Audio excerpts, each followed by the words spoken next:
there. How are you today? I'm well. Good morning, Joseph. 46 years ago today, the beginning of the blizzard of 78. I remember it well. Yes, so do I. I shoveled for weeks. Made a couple of bucks. Yeah, we're about the same age, and I remember, it was great. We're home for 2 weeks, but wait a minute, I have to shovel and work, and I want to go back to school. I remember actually Jewin Marsh Warehouse. For those that don't know, that's now Boston Scientific out at along the Neponset River there. And one of the roofs caved in, so they were hiring kids to shovel the roofs off. We would shovel into these big sleds, and then you'd push the sled over the side. Dump it over the side, I should say. Yeah. It was $5 an hour. Is that right? Yeah. Wow. It was good money.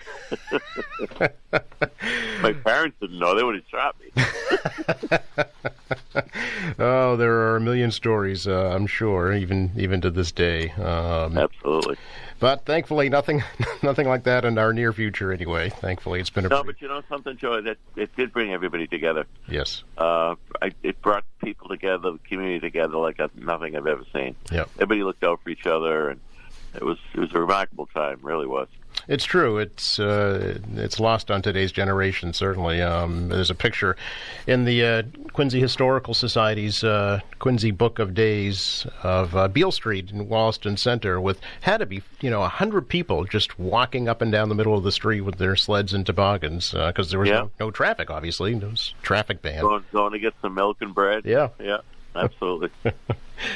And there was no Zoom back then, so... That's right. That was cool for sure. Mayor, can we talk a little bit about some of the items that were discussed at the City Council meeting last night, being the update on the public safety complex? First of all, sounds like it's going well. Yes, it really looks like something now with the steel going up as you drive by. And a couple of people said to me it's a pretty good-sized building, and reminded them that we had to bring the whole site had to come out because there's a floodplain in that area, not far from the town river. The old station, the basement used to flood on a regular basis. Mm-hmm. So it looks bigger because it's elevated on the site as well. But it's really a long time overdue. It will bring us up to date, provide a facility that does a lot of things in our community that people aren't even aware of. But there's a lot of public that interact with the police. Sometimes it's for bad things, but many times it's for positive things. And the old station was absolutely horrible in its welcoming to the public, or lack thereof. And of course, we've had nothing but trouble with that building for a long time. So this will be a long overdue state-of-the-art facility that will serve the men and women, the police and fire departments very, very well. And of course, most importantly, will serve the public.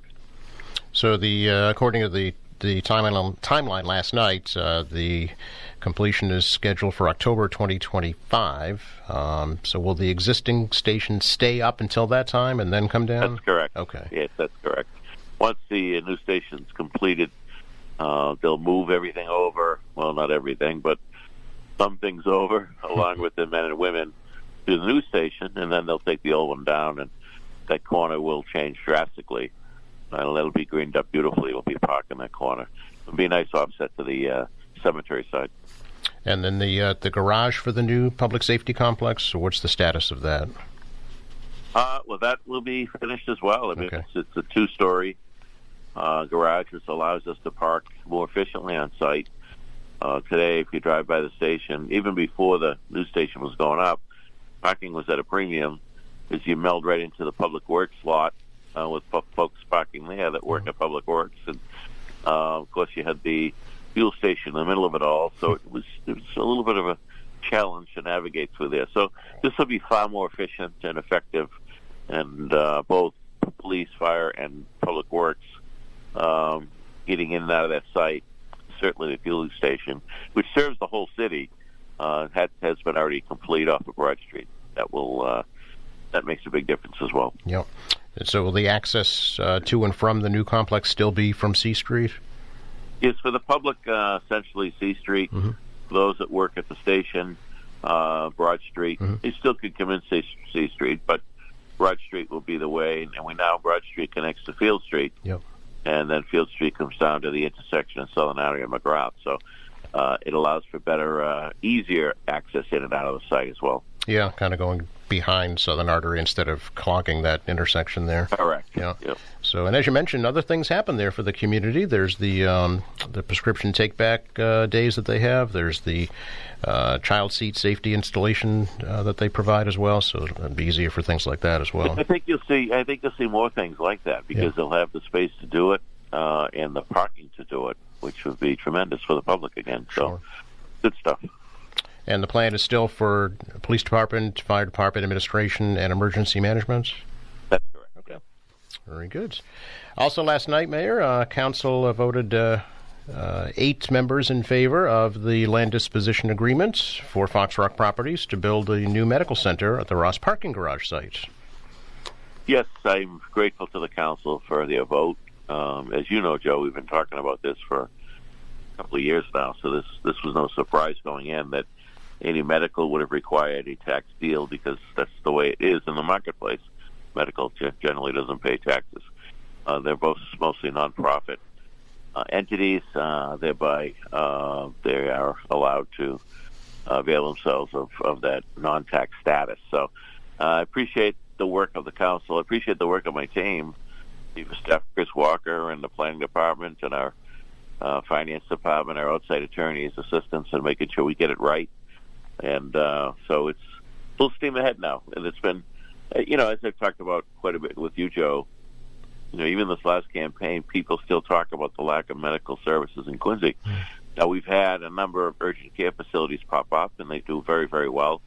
But this will be far more than that. It won't be quite a hospital, but it will have a lot of services that we don't have today. And I think it's going to solve a challenge for a number of people that have to travel a bit of a distance to have a procedure or a test or something done. So this project was in response to what the public is looking for in medical services.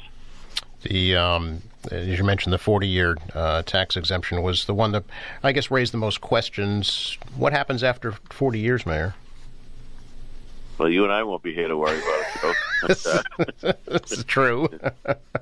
Well, I mean, if it still continues to be a medical entity, they'll renegotiate it. I see. If that ceases being used medically, well, then the tax deal goes away with it. So it will solve itself. And as you mentioned, that's very typical for medical centers, such as like South Shore Hospital, for instance. I'm sure has the same type of agreement. That's correct. Yeah. And also remind people that Quincy Medical Center never paid taxes up there in that site. Now with that new development up there, the city's collecting $1.4 million in taxes. So when you do the analysis, we're far ahead of the game by this setup. So. Though we're losing, some would argue, well, you're giving something away. But when the deal was cut with Fox Rock, the deal was they bring medical services to Quincy Center as part of the tolling agreement. I don't know if you remember some of that, Joe. Yeah, I do. With the hospital site. So at the end of the day, this is what was supposed to happen, and it is happening, and I think it's terrific. Well, as I recall, Fox Rock did pay the city $4.25 million as part. That's correct. Yes. That was part of the deal as well. Yep. Now, what is the next step, Mayor? Next step is for Fox Rock to get the design finished and get in the ground. Okay. Timeline on that? I don't have it in front of me now. Okay. I know that everyone's excited about it, so I had several conversations with Rich Fernandez, the president of BI, Milton, and they're all very, very excited about it. Sure. And as you know, yep. BI is now going to become the partner to Dana-Farber. Yes.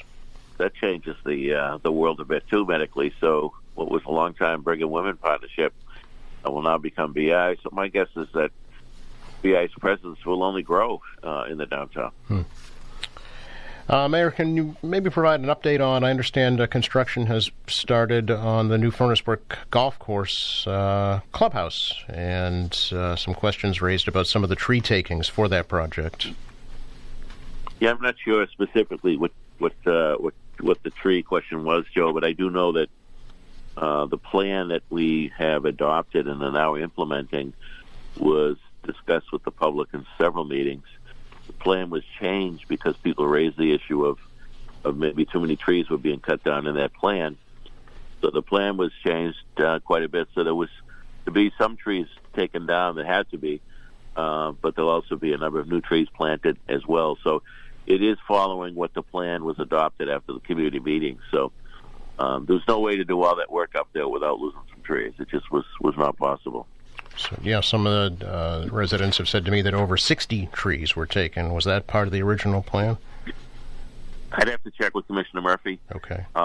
I don't know what they mean by 60. I don't know if they're talking about saplings in the sides in the woods that grow Norway maples essentially, which are weeds for trees. I'm sure it's some of those.